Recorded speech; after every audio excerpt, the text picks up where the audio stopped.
Hey everybody, Dylan Porter here. Today we're going to be talking about a program called Formative. This is a program that can do a lot of different things. It's a great learning platform, and it definitely deserves a deeper dive where we can look at all the different features it has. But for today, I'm looking only at one thing, and I want to be really quick so I don't take up all your time. One thing. How can you use this to enhance a PDF to really fuel interactivity with your students, but also be able to give them really quick feedback? So let's go ahead and get into that aspect of it, and we'll go ahead and do a deeper exploration of all the different things that Formative can do in a later session. Again, free during COVID-19. So let's get into it. So when you start out with Formative, what you're going to notice is you'll have all these different, on your left-hand side is where you'll keep all your new content. And again, I've been using this for about 7 years. So I have a pretty large amount of content here over here on the left.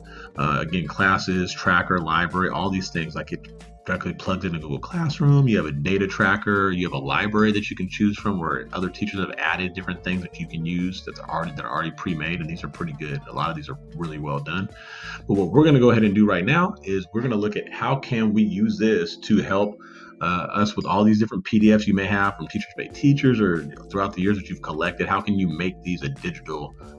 How can you make that digital content? So let's go ahead and click New Formative.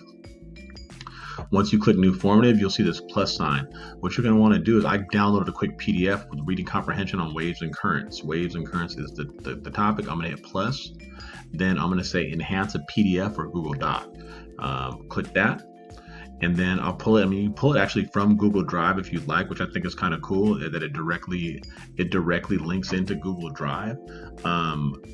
That's a newer option. They didn't have that last year.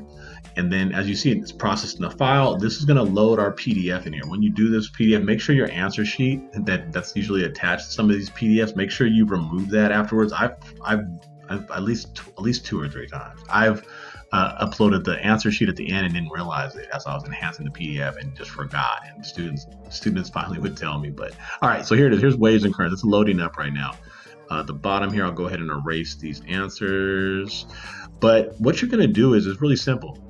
It's the interactivity on this. They made it really user friendly for your students, and all this can be used, by the way, on students' phones. No excuse. I used to have students, well, I can't do my homework. I don't have my computer. Do you have your phone? This actually works with phones, and don't let your students tell you they don't know how to use their phones.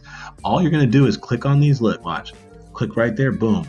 Now you have a chance to put a question there. We're using, these are short responses. So we're going to go ahead and add a short response there. We'll add one right here. And then we'll add a third one right here.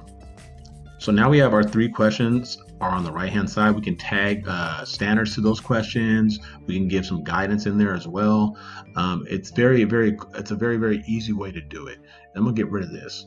Remove this, just the answers. So when they answer this question, it's going to pop up. You'll be able to track all their answers to these on another screen. And so it's really awesome. You can see your students typing this stuff in as they do it. Same with the math. If you were using a math PDF, same thing. You can see them working on their problems.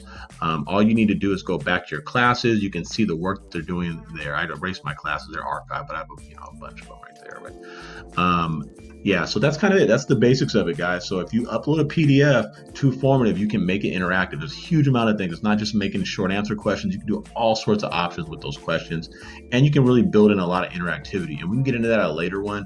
But for now, give this a try. Upload a couple PDFs, sync your classes to this, and upload a couple PDFs and see what kind of response you get on it. Other than that, though, have a good day, and let me know if you have anything else you want to know about Formative. Please put it in the comments and I will add more content on that. Thanks.